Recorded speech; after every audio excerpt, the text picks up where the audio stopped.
আবহাওয়া বলছে পারদ ছুতে চলেছে 40-এর কোঠায়। অন্তত যাকে অন্তত ভাবতেই পারেনি যে দোল বা বসন্ত বা হোলি যাই বলি না কেন তার রেশ কাটতে না কাটতে যেখানে একেবারে তপ্ত পরিস্থিতি, হু হু করে তাপমাত্রার পারদ চড়তে শুরু করেছে। কিন্তু তাপমাত্রার পারদ চড়ছে, রাজনীতির উত্তাপও যেন হঠাৎ করে চচ্চর করে বৃদ্ধি পাচ্ছে। একদিকে ঢের দেরি আছে 26 আসতে, আজ 2025-এর মধ্য মার্চ, যেরকমটা বলছিলাম 16 তারিখ, অর্থাৎ বছরখানেক মেরে কেটে হাতে আছে বলাই যায়।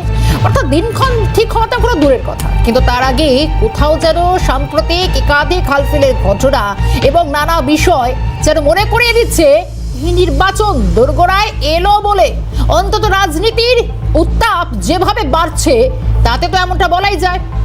গতকাল গুরুত্বপূর্ণ বৈঠক করলেন তৃণমূলের সেনাপতি অভিষেক বন্দ্যোপাধ্যায়। সেখানে আইপ্যাকের গুরুত্ব তুলে ধরার পাশাপাশি সঙ্গে অনেকগুলো বিষয় তিনি কিন্তু নির্ধারণ করে দিলেন। একদিকে দলের হ্রাস, দলের সংগঠন মজবুত, সঙ্গে 26-এর ভোটকে রীতিমতো পাখির চোখ করে যেভাবে ভুতুড়ে ভোটার ধরতে ময়দানে রয়েছে তৃণমূল, এক্ষেত্রে যদিও দুপক্ষই একেবারে শাসক দল রীতিমতো নির্বাচন কমিশনকে বেশ কাঠ করায় দাঁড় করাচ্ছে, কিন্তু বিষয় হলো সেখানে অভিষেক বন্দ্যোপাধ্যায় একেবারে 5টা দিনের সময়সীমা বেঁধে দিয়েছেন। এই 5টা দিনের মধ্যেই অন্তত ব্লক কমিটি করতে হবে, এরপর অন্তত রীতিমতো তেড়ে ফেড়ে ময়দানে নামছে শাসক দল। এই গোটা বিষয়ে নজর থাকবে। কি বললেন তৃণমূলের সেকেন্ড ইন কমান্ড, তৃণমূলের সেনাপতি, কি হলো বৈঠকে, কোন কোন দিকে জোর দিলেন অভিষেক বন্দ্যোপাধ্যায়, শুরুতে একটি প্রতিবেদনে নজর। ইলেকশনে যাওয়ার আগে যুদ্ধকালীন কাজ যেটা করতে হবে, ভোটার লিস্ট ক্লিন করতে হবে, তা নাহলে ইলেকশন যাওয়ার কোনো প্রয়োজন থাকবে না। বাংলার লোক যাতে ভোট দিতে না পারে, একই এপিক কার্ডে বাইরের লোকের নাম তুলেছে, তার মানে বাংলার লোকটা যখন ভোট দিতে যাবে তার ভোটটা বাইরে থেকে এসে সে দিয়ে দেবে। ভোটার তালিকায় ভূত খুঁজছে তৃণমূল। ভূত খুঁজতে রাস্তায় বেরিয়েছেন পুর ও নগরোন্নয়ন মন্ত্রী ফিরহাদ হাকিম। বাড়ি বাড়ি ঘুরে মিলিয়েছেন ভোটার লিস্ট। আর এর মধ্যেই ভোটার লিস্টে ভূত খুঁজতে গিয়ে একের পর এক চাঞ্চল্যকর তথ্য সামনে এসেছে। কোথাও দেখা গিয়েছে একই এপিক নম্বরে ভোটার রয়েছে বাংলার সঙ্গে উত্তরপ্রদেশ, গুজরাট, হরিয়ানায়। এই আবহে ভূত খুঁজতে শনিবার দলের নেতাকর্মী, জনপ্রতিনিধিদের নিয়ে ভার্চুয়াল বৈঠক করলেন তৃণমূলের সর্বভারতীয় সাধারণ সম্পাদক অভিষেক বন্দ্যোপাধ্যায়। তৃণমূল সূত্রে খবর, ভোটার তালিকায় ভূত খুঁজতে শনিবার বৈঠক থেকে জেলা স্তর, ব্লক স্তর, টাউন স্তর এবং ওয়ার্ড স্তরে কমিটি করে দেওয়া হয়েছে। বুথ ভিত্তিক কমিটিতে নির্বাচনী কাজে দক্ষ এমন 5 থেকে 10 জন সক্রিয় কর্মীকে রাখতে হবে। নিজেদের মধ্যে আলোচনার ভিত্তিতে ব্লক কমিটি থেকে 1 জনকে বার্স বা ব্লক ইলেকটোরাল রোল সুপারভাইজার তৈরি করতে বলা হয়েছে। করা হয়েছে পার্স বা panchayat electoral role supervisor. Town স্তরে টার্স বা টাউন ইলেকটোরাল রোল সুপারভাইজার ঠিক করতে হবে। ওয়ার্ড স্তরে ওয়েম বা ওয়ার্ড ইলেকটোরাল রোল সুপারভাইজার ঠিক করতে হবে। এখানেই শেষ নয়, শনিবারের বৈঠকে অভিষেক বন্দ্যোপাধ্যায় নির্দেশ দেন, কোথাও ভুয়ো ভোটার রয়েছে মনে করলে আলোচনা করে ফর্ম 7 পূরণ করে জমা দিতে হবে। পাশাপাশি বুঝিয়ে দিয়েছেন, পরিযায়ী শ্রমিক বা কর্মসূত্রে কিংবা পরিবার সূত্রে বাইরে থাকেন, ভুতুরে ভোটার তুলতে বেছে বেছে তাদের টার্গেট করা হচ্ছে। বলি যে ভুতুরে ভোটার নিয়ে কিন্তু গুরুত্বপূর্ণ সিদ্ধান্তের কথা বলেছেন অভিষেক বন্দ্যোপাধ্যায়। আমরা যেটা জানতে পাচ্ছি যে ভুতুরে ভোটার রুখতে একটি পৃথক কমিটি করার কথা বলেন তিনি, অর্থাৎ 5 থেকে 7 দিনের মধ্যে জেলা কমিটি করা হবে, এমনটাও জানিয়েছেন অভিষেক বন্দ্যোপাধ্যায়। এবং জেলা কমিটির পাশাপাশি একটি ব্লক কমিটিও গঠন করে দেওয়া হবে এবং 21 থেকে 27 দিনের মধ্যে ব্লক কমিটি গঠন করা হবে। শনিবারের বৈঠকে ওঠে দিল্লি মহারাষ্ট্র নির্বাচনের প্রসঙ্গ। তৃণমূলের তরফে অভিযোগ করা হয়, মহারাষ্ট্রে 78টি বিধানসভা কেন্দ্রে 18 লক্ষ লোকের নাম উঠেছে। দিল্লি বিধানসভা নির্বাচনেও 4 লক্ষ নতুন ভোটারের নাম যোগ হয়েছে। এই প্রসঙ্গে শনিবার বৈঠকে অভিষেক নির্দেশ দেন, জেলা কমিটিগুলো তৈরি হয়ে যাওয়ার পর ভোটার তালিকা নিয়ে প্রতি মাসে একটা করে বৈঠক করতে হবে। ওয়ার্ড ও পঞ্চায়েত কমিটির ক্ষেত্রে প্রতি সপ্তাহে বৈঠক করতে হবে। টাউন আর ব্লকের ক্ষেত্রে প্রতি 2 সপ্তাহ অন্তর বৈঠক করতে হবে। বুথ স্তরে যারা কাজ করছেন তাদের নিজেদের মধ্যে 2 দিন অন্তর বৈঠক করতে হবে। মহারাষ্ট্র এবং দিল্লিতে কি পরিমাণ ভোট বেড়েছে, অর্থাৎ ভোটার বেড়েছে 2024 বিধানসভা লোকসভা নির্বাচনের পর থেকে মাত্র 7 থেকে 8 মাসের ব্যবধানে কি পরিমাণ ভোটার বৃদ্ধি পেয়েছে, সেটাই কিন্তু আজকে অভিষেক বন্দ্যোপাধ্যায় উদাহরণ দিয়ে বুঝিয়ে দিলেন দলের আপামর কর্মীদেরকে। পাশাপাশি তোমাকে যদি বলি একটা বিষয়, তা হলো যে 1 বছর ধরে কিন্তু ফিজিক্যালি গিয়ে কাজটা করতে হবে। 4 মাস অন্তর ভোটার তালিকা প্রকাশিত হয়, সেই 4 মাস অন্তর নতুন ভোটার তালিকা নিয়ে প্রত্যেক বাড়িতে একবার নয় একাধিকবার পৌঁছতে হবে, জনসংযোগে জোর দিতে হবে, যে দাবিটা আজকে অভিষেক বন্দ্যোপাধ্যায় দলের আপামর কর্মীদেরকে করেছেন। রাজনৈতিক মহল মনে করছে শনিবার বৈঠক বুঝিয়ে দিল ভুতুরে ভোটার ইস্যু একেবারেই হালকা চালে নিচ্ছে না ঘাসফুল শিবির। উল্টে অভিষেকের বার্তা তৃণমূলের কর্মীদের কাছে পেপটকের কাজ করবে, যা আসলে 26-এর বিধানসভার প্রস্তুতিতে ঘর আরও গুছিয়ে নিতে সাহায্য করবে শাসক দলকে।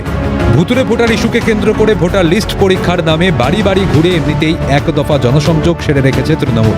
এর মধ্যে ছোট ছোট কমিটি তৈরি করে একদিকে যেমন শাসক দলের অন্তরে কাজের মূল্যায়ন সহজ করবে, ঠিক সেই রকমই ঘর গুছিয়ে নিতেও সাহায্য করবে। 1 বছর আগে থেকে প্রস্তুতি নিঃসন্দেহে বিধানসভায় তৃণমূলকে বাড়তি অ্যাডভান্টেজ এনে দেবে। এখন দেখার ভোটার তালিকায় আর কত ভূত খুঁজে পায় তৃণমূল। ক্যামেরায় অপূর্ব দেবনাথ, গোপাল তপাদারের সঙ্গে বিপ্লব চক্রবর্তী ও রাজা সাহার রিপোর্ট, ক্যালকাটা নিউজ। তৃণমূলের সেনাপতি তিনি বৈঠক করলেন এবং বিষয় হচ্ছে যে যেহেতু হাতে এখন অনেকটা সময় আছে, কিন্তু তার মধ্যে এখন এই ভুতুরে ভোটার খুঁজতে মরিয়া শাসক দল, সঙ্গে বিরোধীরাও। অর্থাৎ ভূত ধরতে এখন প্রত্যেকেই ব্যস্ত। আমি জানি না দিনে দুপুরে ভূত দেখা মেলে কিনা, কিন্তু এই ভুতুরে ভোটারের খোঁজে এখন মরিয়া সব পক্ষ। কারণ এই ভুতুরে ভোটার ইস্যুতেই যেখানে কেন্দ্রের বিরোধিতা এবং অন্যদিকে এই ভূত খুঁজতে মূলত বাড়ি বাড়ি গিয়ে জনসংযোগ বৃদ্ধি করা বা জনসংযোগ বাড়িয়ে নেওয়া, এটা কি তৃণমূলের একটা স্ট্র্যাটেজি? এটা জোড়া স্ট্র্যাটেজির মোকাবিলা, তাহলে সেটাই বা বিরোধীরা কিভাবে সামাল দেবে? অন্যদিকে আরও রয়েছে বিশেষ করে উত্তর আর নন্দীগ্রামে যদি তাকাই, তাহলে এই উত্তর এবং নন্দীগ্রামে হাড়ের ভূত, সেই হাড়ের ভূত জাল কোথাও কি তাড়া করে বেড়াচ্ছে শাসক তৃণমূলকে। এবং এখানেই প্রশ্ন তুলছে যে তাহলে অভিষেক বন্দ্যোপাধ্যায়ের বৈঠকে বিশেষ করে উত্তরবঙ্গ এবং পূর্ব মেদিনীপুরকে যেভাবে গতকাল বৈঠকে গুরুত্ব দেওয়া হয়েছে, কেন বিশেষ করে নজর কেন? এবং এখানে অভিষেক বন্দ্যোপাধ্যায় যা বলেছেন যে নিজেদের মধ্যে অন্তর্কলহ কমালে ভালো হয় এবং নিজেদের মধ্যে কোথাও হয়তো ঝামেলা গন্ডগোল এবং সেই গন্ডগোল না করলে আজকে হয়তো আর একটু ভালো ফল হতো। অর্থাৎ দলকে একদিকে কড়া বার্তা, শুরুতেই বলছিলাম যে রাশ টানা, রাশ আলগা হতে দেওয়া যাবে না, সঙ্গে আইপ্যাকের গুরুত্ব বোঝানো, সঙ্গে ভুতুরে ভোটার ইস্যুতে অনেকগুলো বিষয় এবং কমিটি তৈরি করা, এই বিষয়গুলো আজকে তুলে আনার চেষ্টা করেছেন মূলত গতকাল অভিষেক বন্দ্যোপাধ্যায়। অবশ্যই এখানেই আমরা আলোচনার জন্য যাব। শুরু করবো আজকের সানডে এডিটোরিয়াল এবং এই মুহূর্তে আমাদের সঙ্গে যারা অতিথিরা রয়েছেন তারা প্রত্যেকে রেডি রয়েছেন। আলাপ পর্বটা চট করে সেরে ফেলবো। আমার সঙ্গে রয়েছেন বিজেপি মুখপাত্র ফাল্গুনী পাত্র। ফাল্গুনী দিয়ে আলোচনায় স্বাগত জানাই, নমস্কার। একটু অনুরোধ করবো সঙ্গে থাকার জন্য। আমার সঙ্গে রয়েছেন তৃণমূল সমর্থক সুকন্যা ভট্টাচার্য। সুকন্যা দি, আলোচনায় স্বাগত, সঙ্গে থাকুন। রয়েছেন কংগ্রেস মুখপাত্র শক্তি মৈত্র। শক্তিদা, সঙ্গে থাকুন, আলোচনায় ফিরছি। অবশ্যই আমার সঙ্গে রয়েছেন রাজনৈতিক বিশ্লেষক ঝন্টু বড়াই। ঝন্টু দাস, স্বাগত জানাই, নমস্কার প্রত্যেককে, স্বাগত আলোচনায় সঙ্গে থাকার জন্য। আমি একটু শুরুতেই সুকন্যা দিকে দিয়ে চেষ্টা করবো শুরুটা করার। সুকন্যা দি, রীতিমতো এখন ভূত ধরতে, এই ভুতুরে ভোটার ধরতে রীতিমতো মরিয়া শাসক দল। গতকাল অভিষেক বন্দ্যোপাধ্যায় অনেকগুলো বিষয়ের ওপর জোর দিলেন, যার মধ্যে যেহেতু একটা 5 দিনের মানে আজকে 16, 21 তারিখ পর্যন্ত এই 5টা দিন সময় দিলেন, যে 5টা দিনের মধ্যে একেবারে ভুতুরে ভোটার ধরতে একটা কমিটি তৈরি করে দেওয়ার কথা বলছেন। তারপর বাদবাকি পদক্ষেপ এবং অবশ্যই বিশেষ কয়েকটি জেলার দিকেও নজর দিয়েছে। অর্থাৎ এই গোটা বিষয়টা কিভাবে ঢেলে সাজাচ্ছেন তৃণমূলের সেনাপতি? তারপর আসি অন্যান্য বিষয়। সবার কাছে খুবই পরিষ্কার যে তৃণমূলের সেনাপতি কীভাবে সাজাচ্ছেন, যে কমিটিটা করা হচ্ছে। এবং ভুতুরে ভোটার নিয়ে আমাদের বিরোধীরাও প্রচুর ক্ষোভ বিক্ষোভ দেখিয়েছে এবং আমাদের নেত্রী হয়তো ওনারা বলতে পারেন যে আমরা তার বিরোধিতা করেছিলাম। আমাদের নেত্রী এটাও মনে করছেন যে বিরোধীরা যেটা বলছে সেটা একবার হয়তো করেও দেখতে পারি, কেন আমরা দেখছি একই এপিক নাম্বার। বালুরঘাটে আমরা দেখলাম শম্পা চক্রবর্তী বলে একজনের এপিক নাম্বার এবং গুজরাটে একটি ভদ্রলোকের এপিক নাম্বারটা হচ্ছে সেম। এই নিয়ে বহু অভিযোগ আমাদের কাছে এসছে এবং আমাদের নেতৃত্ব সেটা নির্বাচন কমিশনারকে জানিয়েছিল অভিযোগ। নির্বাচন কমিশনার কিন্তু একদিকে এই অভিযোগটা মেনে নিয়েছেন। এবং তারা বলেছেন যে এপিক কার্ডে যদি সেম নাম্বার হয় এরকম অনেক রকম প্রবলেম আসতে পারে, সেই জন্য তারাও এই ব্যাপারটাকে দেখবে বলে গুরুত্ব দিয়েছেন। সেই ক্ষেত্রে দেখা যাচ্ছে যদি নাকি হরিয়ানার যে এখানে এপিক কার্ড এবং আমার এপিক কার্ডের নাম্বার যদি সেম হয়, সেই ভদ্রলোক হয়তো এসে এখানে বলতেই পারেন এটা আমার এপিক কার্ড, আমি এখানকার ভোটার, আমি কোনো কারণে অ্যাড্রেসটা চেঞ্জ করেছি। সেদিক থেকে একটা ভুতুরে ভোটার হলো। আরেক দিক থেকে আমরা দেখতে পাই আমাদের আশেপাশের অন্যান্য যে প্রদেশগুলো আছে সেখান থেকে প্রচুর সেখানে কাজের অভাবে পশ্চিমবঙ্গে দলে দলে লোক আসছে, তাদের কাছেও আমরা বিভিন্ন সময় বিভিন্ন রকম এপিক কার্ড দেখতে পাচ্ছি এবং সেই নাম্বার যদি সেম হয়ে থাকে সেখানেও কিন্তু তারা আমাদের এখানে যারা বসবাসকারী এখানকার যে নাকি জেনুইন ভোটার তারাই ভোটটা দিয়ে দিতে পারছে। সেই জায়গাতেই আমাদের নেত্রীর এখানে একটা ভুতুরে ভোটার যে কথাটা উনি বলেছেন, সেই ভোটারদের আইডেন্টিফাই করার জন্য একটা কমিটি করছেন। সেই কমিটি পাড়ায় পাড়ায় ব্লকে ব্লকে জেলায় জেলায় এই যে ভোটার লিস্ট এখানেই আমার প্রশ্ন সুকন্যা দি, এই যে পাড়ায় পাড়ায় জেলায় জেলায় একদম সাধারণ মানুষের কাছে পৌঁছে যাওয়া, মানে কোথাও কি শাসক একেবারে যেরকম ভুতুরে ভোটারের যে উদ্যোগ নিয়েছে ভূত খুঁজে বের করতে হবে, সঙ্গে এরই মধ্যে দিয়ে কোথাও একদম সাধারণের কাছে পৌঁছে যাওয়া, মানে জনসংযোগ বৃদ্ধির কাজটা অনেকটা আগে থেকে শুরু করে দিল কি? এটা কিরকম কথা হলো? আমাদের যে শাসক দল, আমাদের যে নেত্রী, আমাদের যে কর্মী এবং আমাদের যে আমরা যারা সমর্থক, আমরা এতটাই জনসংযোগ রাখি যে এলাকায় আমরা বলে দিতে পারি যে কোন লোকটা কীরকম। এতে যদি ধরুন বাইরের থেকে কেউ এসে যে কোনো রকম এরকম ধরনের করে ভুতুরে ভোটার কার্ডে আমরা দেখতে পাই, আমরা সহজেই তাকে আইডেন্টিফাই করতে পারবো। এটাতে নতুন করে জনসংযোগের কিছু নয়। তৃণমূল সারা বছর ধরে প্রত্যেকটা মিনিটে প্রত্যেকটা সময় জনসংযোগটাকে বজায় রাখে, প্রত্যেকের সাথে প্রত্যেকের যোগাযোগ আছে, সেটা একদম ব্লক লেভেল থেকে শুরু করে ওপর নেতৃত্ব অবধি প্রত্যেকের সম্বন্ধে জানে। আমরা খুব সহজে আমার পাড়ার লোকের সুখ দুঃখের কথাটা বলতে পারবো। এতে নতুন করে জনসংযোগের কোনো ব্যাপার নেই। যদি কেউ মনে করে থাকেন যে তৃণমূল এটা একটা স্ট্র্যাটেজি নিয়েছে জনসংযোগ করার, আরে ভাই আপনাদের সেই জনসংযোগ বাড়াতে আপনাদের সেই জনসংযোগ বাড়াতে আপত্তি কোথায়? নিজেই মনে করে দিয়েছেন যে মানুষের কাছে যেতে হবে, মানুষের মন বুঝতে হবে। একই কথা যদিও অভিষেক বন্দ্যোপাধ্যায় বলেছেন, আমি সেক্ষেত্রে জিজ্ঞেস খুব স্বাভাবিক। আমরা তো সবসময় এটা বলি যে একদম সবসময় মানুষের কাছে চলে যেতে হবে। তবে হ্যাঁ, রান্নাঘর বা ঠাকুর ঘর দিয়ে না, মানুষের মনের ঘর দিয়ে যেতে হবে। কেন অনেকে তো আবার ঠাকুর ঘর রান্নাঘর দিয়ে ঢুকে পড়ে, সেটা পশ্চিমবঙ্গের মানুষ নেবেন না। মন দিয়ে যেতে হবে, তাদের কাছে গিয়ে পৌঁছতে হবে। যদি কোনো ভুল ভ্রান্তি দূরত্ব থাকে সেটা গুছিয়ে তারা যে আমাদের নিজেদের লোক সেটা প্রমাণ করতে হবে। বারবার এটা আমাদের অভিষেক বন্দ্যোপাধ্যায় এবং আমাদের নেত্রী বলে, সবসময় মানুষের কাছে গিয়ে পৌঁছতে হবে। এটা যদি কেউ ভুল করে ভেবে থাকে জনসংযোগ করছে, এখান থেকেই ভোটের প্রচার শুরু করছে, সেটা তাদের দৃষ্টিভঙ্গির ভুল, আমাদের না। আমরা জনসংযোগ চাই, মানুষের কাছে থাকতে চাই।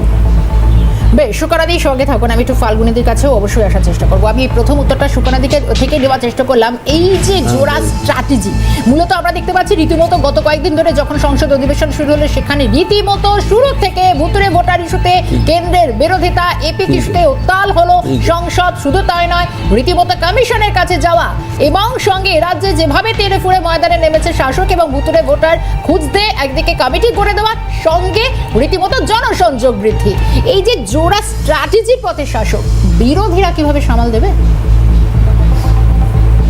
ফাল্গুনিদি, দেখুন, প্রথমেই বলি, উনি বললেন যে উনার ওপর থেকে নিচ অব্দি সমস্ত সবার সাথে সংযোগ আছে, ঠিকই তো? তাহলে রত্না বিশ্বাস যিনি বলছেন যারা অনুপ্রবেশকারী বাংলাদেশ থেকে আসছে তাদের ভোটার কার্ড আধার কার্ড করিয়ে দেওয়া হবে, তাহলে কি এটা মমতা ব্যানার্জি জানেন না? তাহলে জেনে শুনে করিয়ে দিয়েছেন, কারণ তাদের লিঙ্ক আপ একদম ওপর থেকে নিচ অব্দি আছেন। ঠিক বলছেন। লাভলি খাতুন যে এখানকার ভোটারই নয়, তিনি পঞ্চায়েত প্রধান হয়ে গেলেন এবং তিনি বিভিন্ন মমতা ব্যানার্জির আমি দেখেছি বিভিন্ন মিটিংয়ে ঘুরে বেড়াচ্ছেন, তার বিরুদ্ধে কী শাস্তি নিয়েছেন? এবং ইনি ভুয়ো ভোটার শুধু হননি, মানে ভুয়ো ভোটার নয়, তিনি একবার পঞ্চায়েত প্রধান, মানে শাসক দলের। তাহলে এটা কি ধরনের বিষয় হচ্ছে? তাহলে এটা কি এনারা জানেন না? দেখুন, বিভিন্ন জায়গায় এই ভুয়ো ভোটারের কাজ যেটা করছেন, আগে সিপিএম করেছেন, কারণ এই মমতা ব্যানার্জি আপনারা জানেন যে সংসদে তিনি ভোটার লিস্ট ছুঁড়ে মেরেছিলেন, এখানে ভুয়ো ভোটার আছে, একদম ঠিক। কিন্তু উনি ক্ষমতায় আসার পরে সেই ভুয়ো ভোটারের কোনো কিনারা করেননি, সেই ভুয়ো ভোটারটা অনুগামী করেছেন তিনি। এবং আমরা 16 লক্ষ ভুয়ো ভোটার সমস্ত তথ্য সমেত একই বিধানসভা, পাশের বিধানসভা, অন্য বিধানসভায় বিভিন্ন জায়গায় যে ভুয়ো ভোট আছে সেই তথ্য সমেত 16 লক্ষ আমরা জমা দিয়েছি ইলেকশন কমিশনের কাছে। তো স্বভাবতই ভুয়ো ভোট যে এবং এই ভুয়ো ভোট বারবার করে আমরা দেখেছি যে মৃত ব্যক্তিরা, খোদ যে আমাদের পাণ্ডবেশ্বরের এমএলএ তার পিতা 2 বছর আগে মারা গেছে, এখনো তার নাম এখনো থেকে গেছে। এরকম এটা একটা উদাহরণ। আমি বলছি প্রত্যেক বুথে বুথে এই ভুয়ো ভোট আমরা বারবার করে বলে এসেছি 30 থেকে 50 মিনিমাম, ম্যাক্সিমাম আরো বেশি আছে। তো এইখানে এই ইলেকট্রাল রোলের রেজিস্ট্রেশন অফিস হচ্ছে ডিস্ট্রিক্ট ম্যাজিস্ট্রেট, এখানে যারা বিএলও যারা বসে তারা স্কুল টিচাররা বসে, এটা শাসক দলের বা সরকারের পক্ষ থেকে বসানো হয়। তাহলে এই ভুয়ো ভোটগুলো এলো কোথা থেকে? এই ভুয়ো ভোটের মূল কারিগর কারা? অ্যাকচুয়ালি তা নয়, যখন তথ্য প্রমাণ সহ বিজেপি প্রমাণ করেছেন, বারবার বলেছেন যে আমরা তথ্য সমেত নিয়ে ইলেকশন কমিশনের কাছে দিয়েছি, তারা বুঝেছে যে এবারে ভুয়ো ভোটকে ধরে ফেলেছে ভারতীয় জনতা পার্টি একদম তথ্য প্রমাণ সহ, যেটা বারবার করে তৃণমূল এটাকে নিয়ে বারবার করে ভোটে জিততে চাইছিল। যদি 14 বছর ধরে তিনি ক্ষমতায় আছেন, এতদিন ধরে ভুয়ো ভোট কি করেছেন? তাহলে ওই ভুয়ো ভোটে তিনি জিতে এসছেন, সেটা ধরে নিতে হবে। হঠাৎ করে ভুয়ো ভোট জাগ্রত হয়ে গেল আর উনি অ্যাক্টিভ হয়ে গেলেন, এটা তো হয় না। তার মানে যেটা বিজেপি করেছে উনি দেখছেন এখন আর বাঁচার উপায় নেই, কারণ তথ্য প্রমাণ সহ 16 লক্ষ ভুয়ো ভোটের যে ভুয়ো ভোট সেটা জমা দিয়েছে ভারতীয় জনতা পার্টি। সেই জন্য তারা বলতে চাইছে যে ভুয়ো ভোট আছে, কারণ তারা জানে সেগুলো কাটবে। এবং এখানে আরেকটা তারা কৌশল করছে, এখানে যেখানে আমরা দেখেছি যে যেরকম জগদ্দল, আমার ক্ষেত্রে 10 নম্বর বুথ, আমার বুথ, যেখানে দীর্ঘদিন ধরে বিজেপি জিতে আসছে, সেইখানে উনি টার্গেট করেছেন ওখানে ভুয়ো ভোট থাকতে পারে। আমি দেখি অনেকগুলোর মধ্যে আমি নিজের বুথটা নিয়ে বলছি। তার মানে আমি বলছি যেখানে বিজেপি আছে এবং অন্যান্য যাদের মনে হচ্ছে যে বিরোধী ভোট আছে, সেই ভোটগুলোকে ইনারা কাটবে। আমি বলছি তালিকাটা তৈরি তো কমিশন করে, দেখুন তাহলে কি কমিশনের কাছে প্রপার তথ্য যাচ্ছে না? শুনুন, কমিশনের কাছে পৌঁছে দেয় কারা? কমিশন কি এখানে আসে? বিএলও কারা? এখানকার স্কুল মাস্টার যারা থাকে, যারা অফিসিয়াল র্যাঙ্কে যারা রয়েছে, স্কুলে চাকরি করে, বিভিন্ন ক্ষেত্রে চাকরি করে, তারা। আজকে এখানে ইলেকট্রাল রোলের রেজিস্ট্রেশন অফিসার কারা? District magistrate. তাহলে এখান থেকে পৌঁছে দেয় কারা? আমরা বারবার বহু ভুয়ো ভোট জমা দিয়েও সেই ভোট কাটাতে পারিনি।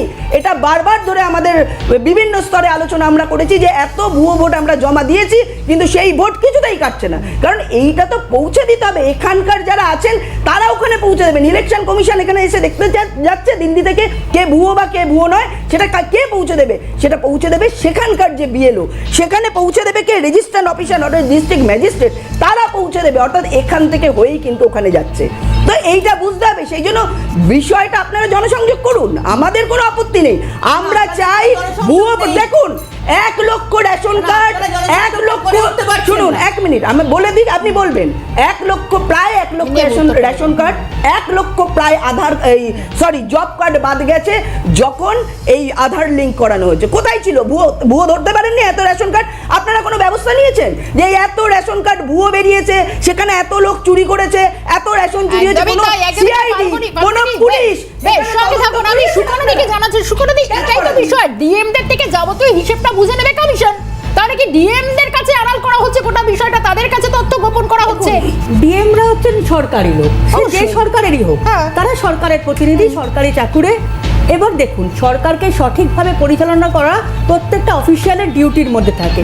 এর মধ্যে যদি কিছু একটা বড় সংখ্যক লোকজন, বড় সংখ্যক অফিসিয়াল একটা ব্যবস্থা, তার মধ্যে দেখুন 2-4টে দুষ্টু লোক থাকবে না, তারা কোনো রকম খারাপ কাজ করবে না। এইটা ধরবার জন্যেই তো আমাদের নেত্রী এগিয়ে গেছেন, এইটা ধরবার জন্যেই তো আমাদের নেত্রী এই জনসংযোগটা আরও বাড়াতে বলেছেন, এইটা ধরবার জন্যেই তো এপিক কার্ড নিয়ে যে গন্ডগোলটা, সেটা আমাদের নেত্রী নির্বাচন কমিশনারকে বারবার জানিয়েছেন। এই জায়গাটার থেকে বেরিয়ে আসার জন্যেই তো ভোটার কার্ডটা সংশোধন করার জন্য বলেছেন। যদি কোথাও কোনো এত কোটি লোকের মধ্যে পশ্চিমবঙ্গে কোথাও একটা দুটো কোনো ভুলভ্রান্তি হয়ে থাকে, সেটাও যাতে না হয়, সেই জন্যই আমাদের নেত্রী এতটা পথ যাচ্ছেন এবং আমাদের বারবার করে উনি ইনস্ট্রাকশন দিচ্ছেন এগুলো ঠিক করার জন্য, ভালো করে দেখার জন্য। এতে কিন্তু শুধু একমাত্র শাসক দলেরই নয়, এতে বিরোধী দলেরও একটা ভূমিকা থাকে। তারাও এগিয়ে আসুক না, তারাও সংশোধনে যোগদান করুক, আমরা জনসংযোগ করুক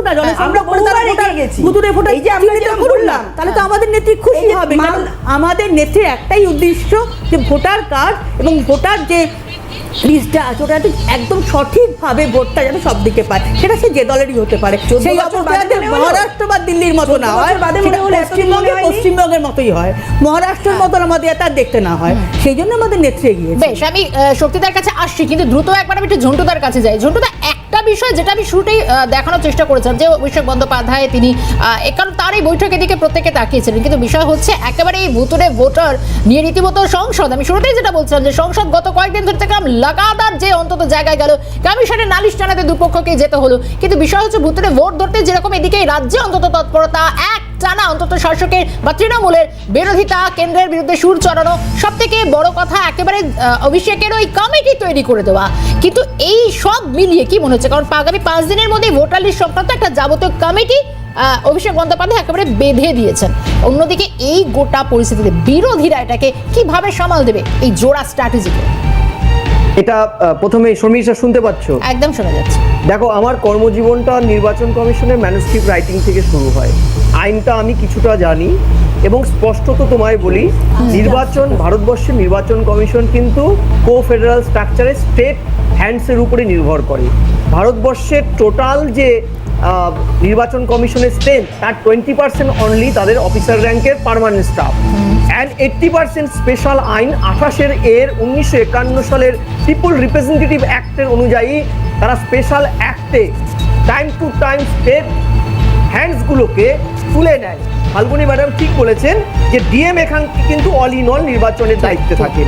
এবং খেয়াল রাখতে হবে যে অনলাইন যে 6 নম্বর ফর্ম, যেটা address proof, birth registration, citizen like Aadhaar etcetera proof দিয়ে যখন বাড়িতে বাড়িতে ত্রিস্তরীয় ব্যবস্থার মাধ্যমে বুথ লেভেল ইলেকট্রাল অফিসার যারা এসএসকে, এমএসকে, প্রাইমারি টিচাররা মূলত physical verification, electoral registration officer যারা ইআরও, এই পুরো প্রসেসটা কিন্তু স্টেট হ্যান্ডস করে স্পেশাল অ্যাক্টে। এই স্পেশাল অ্যাক্টে অনলি নির্বাচন, কেন্দ্রীয় নির্বাচন কমিশনের দায়িত্বটা হচ্ছে মনিটরিং করা। অর্থাৎ তাই যদি ধরে নেই শর্মিষ্ঠা, তাহলে স্টেট তার রেসপন্সিবিলিটি ভোটার ইনক্লুশনে এড়াতে পারে না, কারণ তার হ্যান্ডসটা পুরোটা।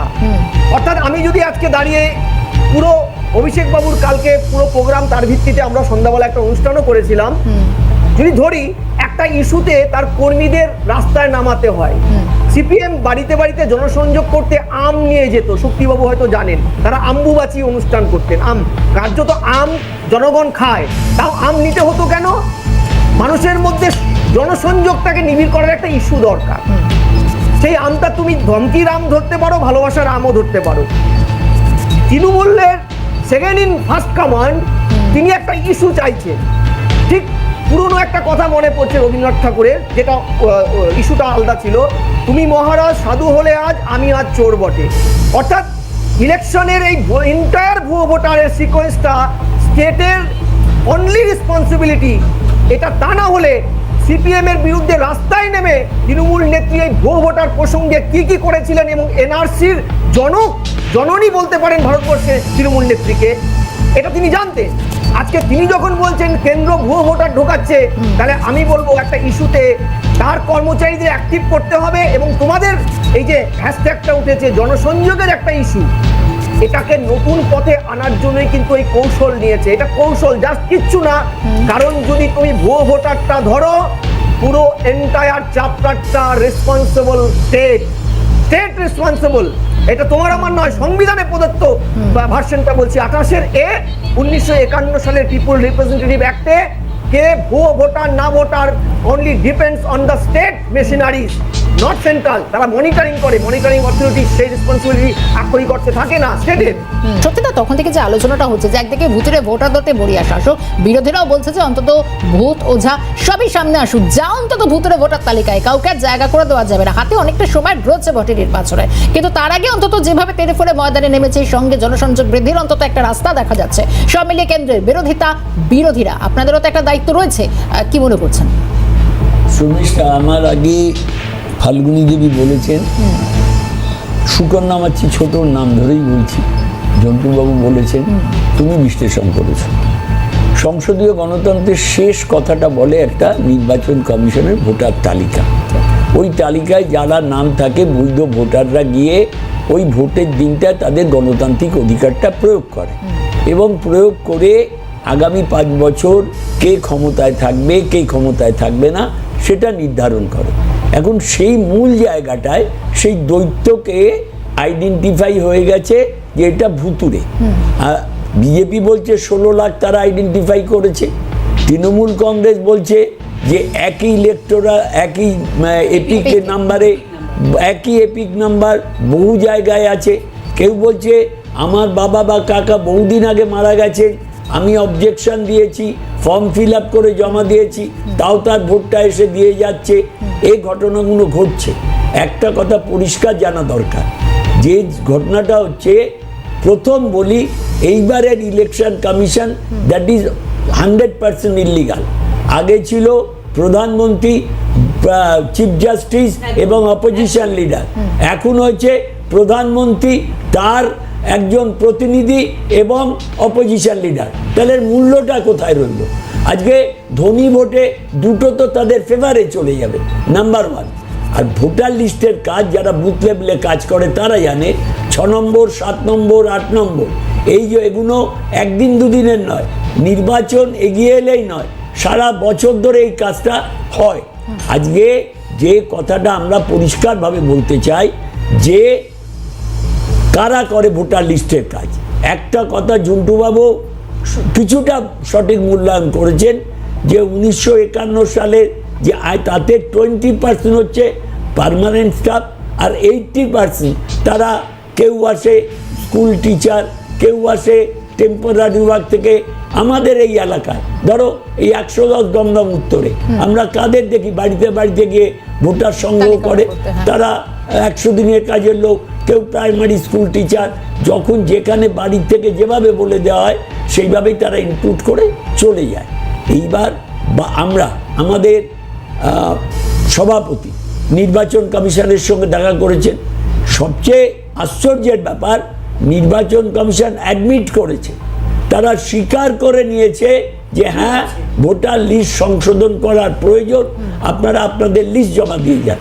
আবার উল্টো দিকে যদি বলি, 16 লক্ষ ভোটার একটা বিধানসভায়, 2.5 থেকে 3 লাখ পশ্চিম বাংলায়, যদি 50,000 করে ধরো 294টা আসো, তার 16 লক্ষ প্র্যাকটিক্যালি প্রকৃত অর্থে যদি ভোটার, ভুয়ো ভোটার থাকে, তাহলে তো যারা এই ভোটারটা ঢোকাবে তারা already they will form the government. এই জায়গায় দাঁড়িয়ে এগুলো তো সবই আমরা দেখতে পাচ্ছি। মমতা বন্দ্যোপাধ্যায় তিনি অন্তত সরব হওয়ার পর, তার আগে বিরোধীরা কি একটুখানি তৎপর হয়েছিলেন? ডেফিনেটলি। আজকে মমতা বন্দ্যোপাধ্যায় যেদিন সভা করেন, অভিষেক কালকে করেছেন, তার আগেই আপনি দেখুন, আমরা এইখানে ইলেকশন কমিশনের কাছে গিয়ে আমাদের সভাপতি শুভঙ্কর সরকার এবং পশ্চিমবঙ্গ প্রদেশ কংগ্রেসের দায়িত্বপ্রাপ্ত লোকেরা, সেখানে গিয়ে আমরা বলেছি যে ভোটার লিস্ট সংশোধন করতে হবে। আইপ্যাকের কথাটা যেটা বলা হচ্ছে, এবং একটা কথা অভিষেকবাবু স্বীকার করে নিয়েছেন যে তার নাম করে তোলাবাজি হচ্ছে। তিনি একটা ফোন নাম্বার দিয়েছেন, বলেছেন যে যদি আমার নাম করে কেউ টাকা চায় সেটা আমার কাছে জানান। তিনি বলছেন যে এই 5 দিন বেঁধে দিয়েছেন, সেই একদম অ্যাসেম্বলি কমিটির থেকে, জোনাল কমিটির থেকে, ব্লক লেভেল থেকে, টাউন লেভেল থেকে, পঞ্চায়েত লেভেল থেকে তিনি ক্যাটাগরি ভাগ করে দিয়েছেন। ডেফিনেটলি একটা রাজনৈতিক দল ভোটের আগে ভোটার লিস্টের সংশোধন, সংযোজন, ভুয়া ভোটার এগুলো আইডেন্টিফাই করবে, কিন্তু পাশাপাশি যদি মানুষ ওই ভোটের দিন তার গণতান্ত্রিক অধিকারটাই প্রয়োগ করতে না পারে, এইগুলোর কি প্রয়োজন? আমাদের বক্তব্য তাই একটাই, যে মানুষ তার গণতান্ত্রিক অধিকার প্রয়োগ করুন। একটা পরিষ্কার পরিচ্ছন্ন ভোটার লিস্টে যখন আপনি বলছেন যে ভোটের দিন মানুষ কি করবে না, আমার খুব একটা স্পেসিফিক একটা জানতে ইচ্ছে করে। আজ পর্যন্ত যে ভোটগুলো আমরা দেখেছি, মানে কোনোটা যে বিনা রক্তে ভোট হয়েছে এমনটা নয়। একদমই সেই কথাটাই আমি আপনাদেরকে বলি। দেখুন, একটা কথা মাথায় রাখতে হবে, যে যত এআই এর যুগ, যত টেকনোলজির যুগ বাড়বে, যারা বিজ্ঞান, আমি বিজ্ঞানের বিরোধী নই, কিন্তু সেইটা সঠিকভাবে প্রয়োগ হচ্ছে না, ব্যক্তিগত স্বার্থে, সরকারের স্বার্থে, কেন্দ্রের স্বার্থে প্রয়োগ হচ্ছে, এগুলো কিন্তু একটু দেখবার ব্যাপার আছে। আপনি দেখেছেন যে পার্লামেন্ট ইলেকশন থেকে অ্যাসেম্বলি ইলেকশন, দিল্লিতে 4 লক্ষ ভোট বেড়ে গেল। পার্লামেন্ট ইলেকশন থেকে অ্যাসেম্বলি ইলেকশন মহারাষ্ট্রে 28 লক্ষ ভোট বেড়ে গেল। এই হঠাৎ কোন জায়গার থেকে এই ভোটাররা আসছে? স্বভাবতই 44 লাখ। স্বভাবতই এই প্রশ্নগুলো রাজনৈতিক দলের থাকবেই। বেশ, আমি বেশ। হয়তো আমার সুতরাং রাজনৈতিক সঙ্গে দলের থাকার পক্ষে কথা বলছি। বলছে, একদিকে ভুতুরে ভোটার ইস্যুতে যখন তপ্ত হচ্ছে ক্রমশ বঙ্গের রাজনীতি, অন্যদিকে আরো একটি বিষয় যা অন্তত বিশেষ করে ভাবাচ্ছে শাসককে। বিশেষ করে গতকালও যে বৈঠক হয়েছে, অভিষেক বন্দ্যোপাধ্যায় যেরকম আইপ্যাকের গুরুত্ব তুলে ধরার চেষ্টা করেছেন, ভুতুরে ভোটার খুঁজতে হবে, সময় দিয়েছেন, কমিটি করতে হবে, সব ভালো, কিন্তু এরই সঙ্গে আরো একটা বিষয়, বিশেষ করে গত নির্বাচনে বিশেষ করে যে যে জায়গাগুলোতে তৃণমূলের আশানুরূপ ফল ভালো হয়নি, সেই জায়গাগুলোর দিকে বিশেষ করে নজর দেওয়া হচ্ছে কোথায়? উত্তরবঙ্গ, পূর্ব মেদিনীপুর। অভিষেক বন্দ্যোপাধ্যায় এটাও বলছেন যে এই জায়গাগুলোতে যদি অন্তর্কলহ বা নিজেদের মধ্যে গন্ডগোল না থাকতো, তাহলে হয়তো রেজাল্ট ফল অনেকটা ভালো হতো।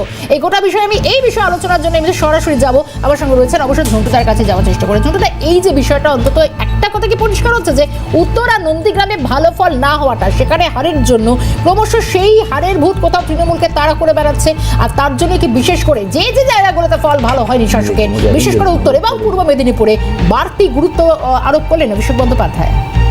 একদম, এটাকে এই যে across the party line categorically Abhishek একটা বলতে পারেন কমান্ডিং ভূমিকায় আসলো। খেয়াল করতে হবে, অনেকেই আমরা অনেক জায়গায় বলি যে তৃণমূলের ইন্টারনাল ডিনামিক্সে প্রবীণ নবীনের একটা দ্বন্দ্ব চলছে, কিন্তু খেয়াল করুন দাঁড়িপাল্লায় প্রবীণ নবীনের পাল্লার ওজনটা কখনো বাড়ে কমে, কিন্তু দাঁড়িপাল্লাটা যিনি ধরে আছেন অর্থাৎ মেঘের আড়ালে সেই ইন্দ্রজিৎ মমতা ব্যানার্জি, তিনি কিন্তু এই ব্যালেন্সটাকে কন্ট্রোল করে চলেন। কালকের আলোচনাটায় যদি আপনারা দেখেন ক্যাটাগরিক্যালি অনলাইন একটা দলের যে পয়েন্টগুলোকে ম্যানেজমেন্টের আকারে তুলে ধরলো, এটা কিন্তু বিরোধীদের কাছে সত্যিকারের অলিক কল্পনা ছাড়া কিছু মনে হয় না। দেখুন, আমি এ রাজ্যের একজন সাধারণ বাসিন্দা হিসেবে আমি তো চাইবই শক্তিশালী গণতন্ত্রের প্রশ্নে এখানে যারা বিরোধী আছে তারাও শক্তিশালী হোক, কারণ আমার রুজি রোজগারটা বিরোধীদের বিভিন্ন গণতান্ত্রিক অ্যাক্টিভিটির ওপরেই শাসককে শেপ দিয়ে বের করে আনবে।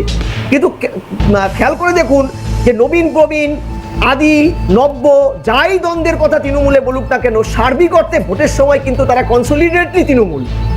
এবং এই তৃণমূলেরই যে বাটখারাটা নবীন প্রবীণের, এই বাটখারাটাই কিন্তু তুল্যমূল্য বিচারে ব্যালেন্সের সামান্য হেরফের হলেও তারা কিন্তু ভোটের সময় একটা জায়গায় থাকে। তাই আমরা কালকে কি দেখলাম, ইন্টারনাল ডাইনামিক্সে যাই থাকুক অভিষেকের স্ট্যাচারের পাওয়ার বা অভিষেকপন্থীদের যাই স্ট্যাচার থাকুক, নবীন প্রবীণ নিয়ে তার বক্তব্য যাই থাকুক, কালকে দলের খুঁটিনাটি যে ডিসপুটগুলো যেটা মমতা ব্যানার্জি অ্যাড্রেস করেননি, হয়তো তার জন্যই রেখে দিয়েছেন, তিনি কিন্তু বুঝিয়ে বললেন। এবং কালকে এন্টায়ার অনলাইন পিকচারটা যদি দেখেন, যে জায়গায় তৃণমূল নব্য দ্বন্দ্ব বা অন্য যে কোনো ইস্যুতে তারা হেরেছে বা কোনো কারণে তারা পিছিয়ে ছিল, সেই সব জায়গাগুলো কিন্তু রাইটলি পয়েন্ট আউট হয়েছে। অর্থাৎ 26-এর আগে যে ড্রেস রিহার্সালটা তৃণমূলে ছিল, যে ড্রেস রিহার্সালে মমতা এবং অভিষেকের যৌথ ভারসাম্যটাই দলের সাকসেসের অন্যতম চাবিকাঠি, সেটার কিন্তু সূত্রটা তৈরি হলো কালকের মিটিংটায়, স্পষ্টত কালকের মিটিংটায়। আর এই যে ইস্যুটা এখান থেকে আমি একটা বিষয় না জেনে পাচ্ছি না, মানে এই যে আইপ্যাকের প্রসঙ্গ যখন উঠলো, তখন আমরা দেখেছি নবান্নে এর আগে মমতা বন্দ্যোপাধ্যায় আইপ্যাকের সঙ্গে বৈঠক করেছেন। শুধু তাই নয়, অভিষেক বন্দ্যোপাধ্যায় সেই এবারে ভুতুরে ভোটার দত্ত, যেখানে আইপ্যাককে সর্বশেষভাবে গুরুত্ব দিচ্ছেন, বলছেন আইপ্যাকের কর্মীরা দলের বিভিন্ন প্রত্যেককে প্রশিক্ষণ দেবেন। কিন্তু সে জায়গায় দাঁড়িয়ে কিন্তু অন্তত এই আইপ্যাক এখন কতটা কার্যকরী ভূমিকা পালন করবে, এটাও তো এখন একটা দেখতে হবে।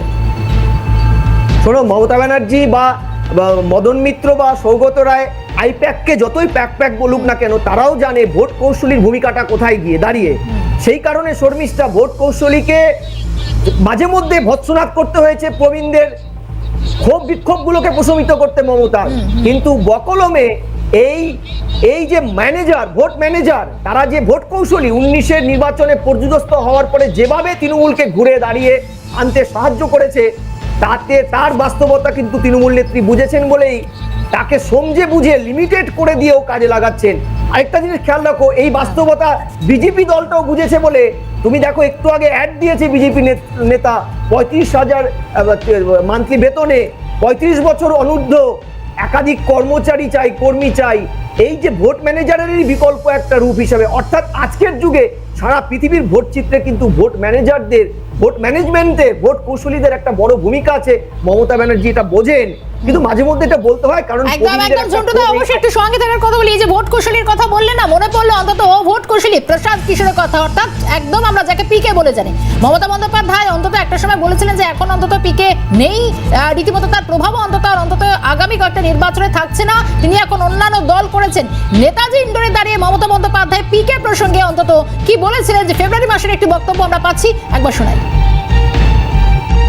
পিকের আইপ্যাক এটা নয়, ওরা অন্য জায়গায় কাজ করে, ও একটা রাজনৈতিক দলও করেছে। এ একটা নতুন টিম, সবাই জানে এদের কোঅপারেশন করতে হবে, এদের নামে উল্টোপাল্টা বলা বন্ধ করুন। তার কারণ আপনাদের বুঝতে হবে যে কাজটা সবাইকে মিলে একসাথে করতে হবে। বেশ, মমতা বন্দ্যোপাধ্যায় সেদিনের বক্তব্য শোনালাম। আমি ঝুন্টুদাকে সঙ্গে রেখে আমি একটু সুকন্যাদের কাছে আসি। সুকন্যাদি, পূর্ব মেদিনীপুর বিশেষ করে অন্তত গুরুত্ব আরোপ করেছেন এই জেলায়। কি বললেন গতকাল অভিষেক বন্দ্যোপাধ্যায়? বললেন পূর্ব মেদিনীপুরে দুটি আসনই, মানে লোকসভায়, যেটা দুটোই কিন্তু বিজেপির দখলে গেছে, এবং তিনি বলছেন যে এখানে কাঁথিতে অন্তত নিজেদের মধ্যে গন্ডগোল না হলে তাহলে এই জায়গাটা আমরা ভালো ফল করতাম। সঙ্গে আইপ্যাকের কথা বলছেন, যে বিশেষ করে আইপ্যাকের নাম করে টাকা তোলা হচ্ছে, সেক্ষেত্রে এখনো যে ফোন নম্বরও পর্যন্ত দিয়ে দেওয়া হচ্ছে। কি বলবেন, একেবারে শক্ত হাতে অভিষেক বন্দ্যোপাধ্যায়ের এই বার্তা? দেখো, আমাদের নেত্রী মমতা বন্দ্যোপাধ্যায় এবং আমাদের যিনি সেনাপতি, যাকে আমরা খুব মেনে চলি, অভিষেক বন্দ্যোপাধ্যায়, আমাদের মধ্যে নবীন প্রবীণের কোনো দ্বন্দ্ব নেই। সেটা বাইরের লোক অনেক সময় বলতেই পারে, এখন কে কোথায় গিয়ে ঘেউ ঘেউ করলো সাথে কান দিয়ে তো আমাদের কোনো লাভ নেই। আমরা সবসময় একজোটেই থাকি। একটা এত বড় পরিবার, সেই পরিবারের মধ্যে যদি কোথাও সামান্য দ্বন্দ্ব থেকে থাকে, সেইটা মিটিয়ে নেবার কথা অভিষেক বন্দ্যোপাধ্যায় এবং আমাদের সুপ্রিমো মমতা বন্দ্যোপাধ্যায় বারবার আমাদের বলেন যে পরিবারের মধ্যে কেউ দ্বন্দ্ব থাকলে পরে এসো, আমরা ব্যাপারটা মিটিয়ে নিয়ে আমরা একজোটে কাজ করি। আরেকটা কথা, আমি বরাবরই না অঙ্ক সাবজেক্টটাতে ভীষণ কাঁচা। আমার বাড়িতে বড়রা সবসময় বলতো, পরীক্ষার আগে আর কিছু করো না করো ভাই, তুমি অঙ্কটা খুব ভালো করে প্র্যাকটিস করো। তো অভিষেক বন্দ্যোপাধ্যায় যদি এই কথাটা বলে থাকেন, ভাই এই জায়গাগুলোতে আমাদের ফল্ট আছে, আরো বেশি জেলায় বিশেষ করে জোর দাও, তাহলে খারাপটা কোথায় বলেছে? এতে দেখুন অসুবিধাটা কোথায় হচ্ছে। মমতা বন্দ্যোপাধ্যায় এপিক কার্ড সংশোধন করতে বলেছেন, অসুবিধে হচ্ছে। এই এপিক কার্ড সংশোধন করতে গিয়ে অভিষেক বন্দ্যোপাধ্যায় আমাদের সেনাপতি জনসংযোগটা আগে নিতে বলেছেন, তাতে অসুবিধে হচ্ছে নাকি? ভুতুরে ভোটার নিয়ে এতদিন বিরোধীরা যেখানে চিৎকার করে করে বলছিল, লাখ লাখ জমা দিয়েছিল, সেগুলো যে তাদের দিকে যাচ্ছিল না, সেই জায়গাটাতে মমতা বন্দ্যোপাধ্যায় ধরার চেষ্টা করছেন, সেটাতে অসুবিধে হচ্ছে। এই যে বিরোধীদের অসুবিধাটা কোন জায়গাটা হচ্ছে, ওটা খুব পরিষ্কার করলে ভালো হয়। কিন্তু আমাদের নেত্রী এবং আমাদের অভিষেক বন্দ্যোপাধ্যায় সুপ্রিমো যে পদক্ষেপগুলো নিচ্ছেন ভোটের আগে, এটা খুব স্বাভাবিক। 26-এ ভোট আসছে, এখনো যদি এই কাজগুলো সম্পূর্ণ না করেন, তাহলে জনগণের কাছে ওনারা কি বলবেন? তাহলে এখানে একটা কথা বলতে হয়, মানে ভোট আসছে বলে অসুবিধার কাছে অস্বাভাবিক, কিন্তু ভোট আসছে বলে ভোটের আগে আমি সব ভুলে গেলাম, আবার চলো তুমি আমায় চেনো না আমি তোমায় চিনি না, এখন মারপিট কাটাকাটি করা যাবে না, এখন থামলাম, ভোটের পর আবার যা হবে হবে। পরিবার, পূর্ব মেদিনীপুর বড় একটা পরিবার, সেখানে যদি দুটো লোকের মধ্যে কোনো গন্ডগোল তার বড় পরিবার, তো তার জন্য আলাদা করে পূর্ব মেদিনীপুরে নজর দিতে হচ্ছে সেনাপতিকে। বললাম আমি অঙ্কে খুব কাঁচা ছিলাম, মানে বরাবরই খুব কাঁচা, অঙ্কটা আমার ঠিক আসে না। সেই জন্য বাড়ির লোক বারবার করে বড়রা বলতে, আরে অঙ্কটা ভালো করে কর, কোথায় তোর ফল্ট হচ্ছে ওটা ভালো করে থাক, রেকটিফাই করার চেষ্টা কর, এখানে অসুবিধাটা কোথায়? বেশ, ভুলভ্রান্তি কোথাও গন্ডগোল থেকে থাকে, উনি এটাকে সমাধান, বিশেষ করে শুভেন্দু জেলায় বাড়তি গুরুত্ব দিচ্ছেন। মানে আমি বলছি যে অঙ্কের কথা সুকন্যাদিরা বলছেন, মানে অঙ্কটা করে ফেলেছেন সেনাপতি। ফাল্গুনি একটুখানি বলি, সাধারণত মোট জনসংখ্যার 65 থেকে 67% ভোটার থাকে যারা ভোট দেয়, সেটা সব জায়গায় সেটা কিন্তু মিলে যায়, কিন্তু একমাত্র পশ্চিমবঙ্গের ক্ষেত্রে সেটা 75%, মানে সর্বক্ষেত্রেই 10% ভোট বেশি রয়েছে এইখানে। সেই ভোটে কারা, এটা এক নাম্বার। 2 নম্বর হচ্ছে, দেখুন এই ভুতুড়ে ভোটার নিয়ে আমরা বারবার, আমরা নয়, মমতা ব্যানার্জি যখন ক্ষমতায় আসেননি তার আগে তিনিও বলেছেন, কিন্তু 14 বছর বাদে কেন? এখন কি তিনি মনে করছেন এত চুরি এত দুর্নীতির ফলে যারা সাধারণ মানুষ তারা তার থেকে দূরে চলে গেছে, সেই জন্য অন্য অঙ্ক কষে আজকে এই জায়গায় আসতে চাইছেন? দেখুন বলছি কিছু না, আপনারা দেখছেন প্রত্যেক দিন মৃত্যু হচ্ছে, মরছে তৃণমূল, মারছে তৃণমূল, খুন হচ্ছে, মেরে ফেলছে বিভিন্নভাবে আমরা দেখতে পাচ্ছি বিভিন্ন জায়গায়। এখন বিরোধী নয়, তৃণমূল মারছে তৃণমূল মরছে। কারণটা কি? এলাকা দখলের লড়াই, টাকার লড়াই, ক্ষমতার লড়াই, তো তার জন্য মোর্চা আগামী দিনে আবার ক্ষমতায় থাকতে হবে ভাই। এখন সব ঠিক কল্পনা দি, এখানে আমি একটা বিষয় না জানতে পারছি না, মানে অভিষেক বন্দ্যোপাধ্যায় যখন পূর্ব মেদিনীপুরে গুরুত্ব দিচ্ছেন তখন আমি বলছি যে খুব স্বাভাবিকভাবে, কারণ এই যে বাড়তি নজর, সেক্ষেত্রে দাঁড়িয়ে একেবারে ৭৭ থেকে ৬৫-তে সংখ্যাটা নেমে আসা, সদ্য একেবারে বিজেপি বিধায়ক একেবারে তাপসী মণ্ডলের দল ছেড়ে চলে যাওয়া, এতগুলো বিষয়, সভাপতি বদল যদিও হয়েছে, কিন্তু বিশেষ করে দেখুন, একটা এটা কথা- পূর্ব মেদিনীপুর কি বাড়তি চিন্তার জায়গায় থাকছে সত্যিই না? একটা কথা বলে দিই, যখন বিরোধীতে মমতা ব্যানার্জি ছিলেন তার 29টা আসন ছিল, একটা উপনির্বাচনে জিতে 30টা হয়ে তিনি বিরোধী দলের তকমা পেয়েছিলেন, তারপরে কিন্তু তিনি শাসকে ফিরে এসেছেন। সেই জন্য 65 আর 75 নয়, যারা ভোটার, আমি একটু বলিনি, যারা ভোটার তারা কিন্তু সেই জায়গায় এসছে। মানুষ বিশ্বাস করে বিজেপিকে ভোট দিয়েছে, মানুষগুলো চলে যায়নি, এক ব্যক্তি চলে যেতে পারে, ভোটাররা আছে, আগামী দিনে দেখতে পারবেন, এবং সেই জায়গাটা কোথা থেকে কোথায় পৌঁছাবে সেটা 2026ই বলে দেবে। মানুষ ফুঁসছে ক্ষোভে, কারণ প্রত্যেকে প্রতারিত এই তৃণমূল দ্বারা, বারবার তাদেরকে ভোট দিয়েছে কিন্তু বারবার প্রতারণা করেছে, একদম বুথ থেকে আজকে স্কুলের যারা চাকরি, যারা ডিএ প্রাপক, প্রত্যেকে কেউ বাদ যায়নি, স্কুল মাস্টার এবং বাচ্চারা যাদের আগামী দিনের ভবিষ্যৎ অন্ধকারে। আমরা দেখতে পাচ্ছি মাধ্যমিকের পরে, উচ্চ মাধ্যমিকের পরে যে পরিসংখ্যান ছিল পড়ার হাই লেভেলে, সেইটা আস্তে আস্তে কমে যাচ্ছে। অর্থাৎ একটা মানুষের যে শিশুদের, একটা যুব সমাজের, তাদের চাকরি থেকে, তাদের শিক্ষা থেকে এবং সমস্ত ক্ষেত্রে যে চুরি, যে ধরনের রাজনীতি চলছে, সেই রাজনীতি থেকে মানুষ মুক্তি পেতে চাইছে, এবং এই খুনের রাজনীতি থেকে মানুষ মুক্তি পেতে চাইছে। সুকন্যা দেখি বলবেন।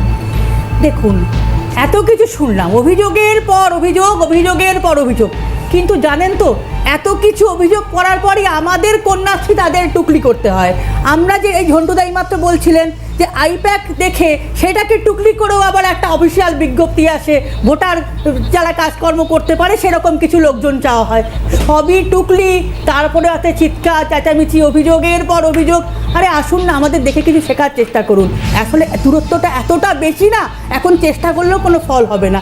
বাংলার মানুষ জানে কোথায় ভোট দিতে হবে, তারা নিজেদের স্বার্থে, নিজেদের গণতন্ত্র রক্ষা করার জন্য, দেশের টাকা যাতে বাইরে পাচার না হয়ে যায় সেইটা রক্ষা করার জন্য, দেশের স্বার্থে অবশ্যই মমতা বন্দ্যোপাধ্যায়কে ভোট দেবেন। দিল্লিতে তো এটা দেখিনি, দিল্লিতেও আপ অনেকগুলো জনমুখী প্রকল্পের কথা বলেছিল, কিন্তু তাপের স্বাদ মানুষ ছেড়েছে, ভরাডুবি হয়েছে আপে। কিন্তু তারপরে এখানে কি মমতা বন্দ্যোপাধ্যায় একটু বুঝে চলার চেষ্টা করছেন, যে এইভাবে অন্তত মানুষকে বুঝে চলা, মানুষের মমতা বন্দ্যোপাধ্যায় তো জানেনই কোনটা কি, কোথায় কিভাবে কি করতে হবে, সেটাই উনি করার চেষ্টা করছেন। তবে আমাদের খুব ভালো লাগছে কোনটা জানেন তো, আমাদের সমস্ত প্রকল্পগুলো যখন টুকলি করে অন্য লোকেরা নিয়ে নিচ্ছে, তখন আমাদের খুব ভালো লাগছে। যতই সমালোচনা করুন, আমাদের থেকে তাদের ধার করতে হচ্ছে, ধারে চলছে। একটু বলতে চাই, আমি শক্তিদার কাছে একটু উত্তরটা নিয়ে নিই, শক্তিদার থেকে প্লিজ। দেখুন, আসল কথা হচ্ছে যে প্রকৃত সমস্যাটার থেকে আমরা সবাই দূরে সরে যাচ্ছি। ব্যাপারটা হচ্ছে যে প্রান্তিক মহিলারা বা মানুষরা পাক, অর্থনৈতিক সহায়তা পাক, এর মধ্যে আমার কোনো বিরোধিতা নেই, কিন্তু যেখানে বেকারত্ব, যেখানে কৃষকরা তাদের যেখানে নিত্য প্রয়োজনীয় দ্রব্য আকাশ ছোঁয়া হচ্ছে, বেকারত্ব কোন জায়গায় গিয়ে পৌঁছচ্ছে, সেইগুলো চিন্তা না করে শুধু কি একটা রাজ্য শুধু পাইয়ে দেওয়ার রাজনীতির ওপর দীর্ঘদিন টিকে থাকতে পারে? Number one. নাম্বার টু, যেটা আমি সুকন্যাকে বলতে বাধ্য হচ্ছি, যে নির্বাচন আসে, নির্বাচন যায়, কিন্তু প্রত্যেকটা সে পঞ্চায়েত নির্বাচন থেকে শুরু করে, কোঅপারেটিভ নির্বাচন থেকে শুরু করে, জেলা পরিষদ, পঞ্চায়েত সমিতি, বিধানসভা, লোকসভা, এমন একটা নির্বাচন দেখান যে নির্বাচনে রক্তে রাঙেনি পশ্চিমবাংলার মাটি। আমার কথা হচ্ছে যে এর মানে এই নয় যে সংসদীয় গণতন্ত্রে আমি গুন্ডামি করে, আমি মস্তানি করে, আমি সমাজ বিরোধীদের দিয়ে, আমি বুথ দখল করে মানুষের গণতান্ত্রিক অধিকারকে কেড়ে নেব। আমার বিশ্বাস এইটাই। আমার বিশ্বাস হচ্ছে যে আজকে ভারতীয় জনতা পার্টি তৃণমূলকে আসামির কাঠগড়ায় দাঁড় করাচ্ছে, এটা ভারতীয় জনতা পার্টির মানায় না। কারণ ভারতীয় জনতা পার্টি ধর্মের মেরুকরণ করে প্রকৃত সমস্যার থেকে মানুষের দৃষ্টিকে অন্যদিকে দূরে সরে নিয়ে গিয়ে আজকে যে নির্বাচনটা করতে চান, এটা হতেই পারে। একটা জায়গায় যদি আমি খারাপ রেজাল্ট করি, আমি সেই জায়গার রেজাল্ট ভালো করার জন্যে আমি চেষ্টা করতেই পারি। আজকে আমরাও তো এক সময় সর্ববৃহৎ ভারতবর্ষের রাজনৈতিক দল ছিলাম। আমরাও তো গতবার বলা হয়েছিল ইসবার 400 পার, আমাদের 40টার থেকে আমরা 101টায় পৌঁছেছি। আমরা এই পশ্চিমবাংলায় মাত্র একটা মেম্বার অফ পার্লিয়ামেন্ট। সংসদীয় গণতন্ত্রে আজকে এক, কালকে 100 হব না। যদি আমার সমস্ত রাজনৈতিক কর্মপদ্ধতি, যদি দৈনন্দিন মানুষের সঙ্গে যোগাযোগ, যদি প্রত্যেকটা মানুষকে বুথ পর্যন্ত পৌঁছে দিয়ে এপিকের সামনে তার গণনা প্রয়োগ করা। কথা বলছি, আমাদের সময়টা সত্যি খুব কম। আমি একদম দ্রুত প্রত্যেকের কাছ থেকে উত্তর দেওয়ার চেষ্টা করবো। ফাল্গুনি থেকে জানার চেষ্টা করবো, ফাল্গুনি সত্যি কি ধর্মের মেরুকরণ দিয়ে অনেকটা পথ হাঁটা যাবে বলে মনে করে বিজেপি? কারণ তাই যদি না হতো, আজকে বাঁকুড়ায় কেন এখনো পর্যন্ত সেক্ষেত্রে হিন্দুত্বের নাম করে সেখানে অলরেডি দেওয়াল লিখনের কাজ করতে হচ্ছে? দেখুন, একটা বিষয় হচ্ছে, আমি একটু বলে নিই যে নরেন্দ্র মোদীজির নেতৃত্বে ভারতবর্ষ আজ পঞ্চম অর্থনীতির দেশ দাঁড়িয়ে আছে সেই জায়গায়, এবং আমরা দেখেছি খুব শীঘ্রই $4 লক্ষ কোটি অর্থনীতিতে পৌঁছে তৃতীয় স্থান দখলের দিকে এগোচ্ছে ভারতবর্ষ। কেবলমাত্র মেরুকরণের রাজনীতি করে এটা সম্ভব নয়। দ্বিতীয়ত, আজকে যদি ইমাম ভাতা মমতা ব্যানার্জি দেয়, যদি বলে দুধেল গাইদের লাথি সহ্য করা যায়, যদি বলে সরস্বতী পুজো হবে না, যদি বলে এখানে মিনি পাকিস্তান হবে, যদি বলে যারা হিন্দু হয়ে রয়েছেন তাদের, খুব সত্যি কথা যে শিক্ষা থেকে শুরু করে যেসব ছেলে মেয়েগুলো রাস্তায় পড়ে রয়েছে সেই ইস্যুগুলো আজকে কোথায় গেল? না না, 1 মিনিট, আমি বলছি, যদি সেই ইস্যুগুলো অবশ্যই আছে, তার সাথে এটাও একটা ইস্যু যে গণতান্ত্রিক দেশে আমরা নিজ ধর্ম আচরণ করতে পারছি না। বলছেন যে হিন্দু হয়ে জন্মানো দুর্ভাগ্যজনক, বলছে দাওয়াতে ইসলাম, বলছে 33 ভাগ যে হিন্দু আছে তাদের ভাগীরথীর জলে ভাসিয়ে দেবো। একটা কথাও মমতা ব্যানার্জি বলেননি। তাহলে আমরা কি হিন্দুদের পাশে আছি এটা বলতে পারবো না? আমি তো হিন্দুদের পাশে কেন থাকবো না? দ্রুত যাবো, এটা কি অপরাধ? এটা ভারতবর্ষ, আমরা সেকুলারিজমে বিশ্বাস করি। এখানে ধর্ম না করে কিছু কাজের সংস্কার করে দিই। আমরা তো সেটাই বলছি, কেন ইমাম ভাতা, কেন তাদের না, কেন এখানে বলছে মিনি পাকিস্তান, কেন বলছে দাওয়াতে ইসলাম? আমরা তো সেটাই বলছি, ধর্ম তারপরে নিয়ে ভোট করে না, আপনারাই পাকিস্তানে এখানে ভোট করেন, আপনারাই ধর্মের মোদিজি দেয় না, দেখান আমাদের করবে, মুসলিমদের ভাতা দেওয়া হয়েছে, দেওয়া হয়নি, আমাদের বেকার সমর্থন বেকারের বিরুদ্ধে বলে সেন্ট্রাল গভর্নমেন্ট তাতে ব্যর্থ, চোখের জল বন্ধ করছেন মোদিজি। অর্থাৎ মিথ্যে আপনারা বলছেন, ধর্মের নামে রাজনীতি আপনারা করছেন, আমরা সবার পাশে আছি, ধর্মের নামে রাজনীতি আপনারা করছেন, ধর্ম করে আপনারা ভোটটাকে সিকিউর করার চেষ্টা করছেন। আমরা ভারতীয়, আমরা সেকুলার, ধর্মের রাজনীতি এখানে করবেন না। আপনারাই ধর্মের রাজনীতি করেছেন। আপনারা আসার চেষ্টা করবো, সময় খুব কম, সব মিলিয়ে ধর্মের মেরুকরণের রাজনীতি, ধর্মের ভিত্তিতে আর কত নির্বাচন এবং সঙ্গে গোটা বিষয় কি বলবেন? একদম শেষ উত্তর নেব না, এটা বাংলায় 11 সালের পর থেকে এই ট্রেন্ডটা কিন্তু শাসক তৃণমূল এবং সে করেছেন, এবং খেয়াল রাখবেন কম্পারেটিভ কমিউনালিজম, অর্থাৎ প্রতিযোগিতামূলক সাম্প্রদায়িকরণটা কিন্তু একজন শুরু করলে আরেকজন হয়। এই জন্য মুসলিম লীগ তৈরির 5 বছর থেকে 7 বছরের মাথায় হিন্দু পরিষদ তৈরি হয়েছিল, অর্থাৎ একটার সাথে একটা প্যারালাল চলে। এই জায়গায় তৃণমূল নেত্রী বাংলার সংস্কৃতির বাইরে গিয়ে তৃণমূল যে কালচারটা অ্যাডপ্ট করেছে, সেই তাওয়ায় তো রুটি সেকে খাবেই কেউ না কেউ শর্মিষ্ঠা। তাই আজকে যে প্রতিযোগিতামূলক যে সাম্প্রদায়িকরণটা চলছে 26-এর ভোটে, সেটা ভয়ানক রূপ নেবে।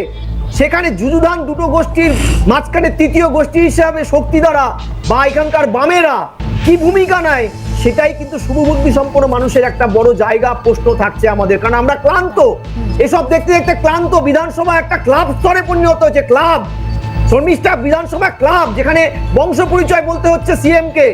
এটা বিধানসভা নয়। বিধানসভায় তোমার আমার প্রত্যেকের দাবির জায়গা, পোস্টের জায়গা, বিরোধী সপক্ষ সবাই মিলে সুস্থ রাজনৈতিক চর্চা করবে। একদম আমাদের সময় একেবারে ফুরিয়ে গেছে। প্রত্যেককে স্বাগত এবং ধন্যবাদ জানাবো। অবশ্যই আমাদের আজকে এই অনুষ্ঠান এখানে শেষ করতে হচ্ছে সানডে এডিটোরিয়াল, কিন্তু প্রশ্নটা থেকেই যাচ্ছে, এখনো বিধানসভা নির্বাচনে অনেকটা সময় বাকি রয়েছে, কিন্তু ভোটার এবং আগামী নির্বাচনের গতি কোন দিকে যাচ্ছে, বঙ্গের রাজনীতি কোন দিকে অন্তত গতিবিধি হয়, সেদিকে আমাদের নজর অবশ্যই থাকবে। এখানে শেষ করছি আজকে আলোচনা। সকলকে আরো একবার ধন্যবাদ জানাবো। সঙ্গে থাকুন।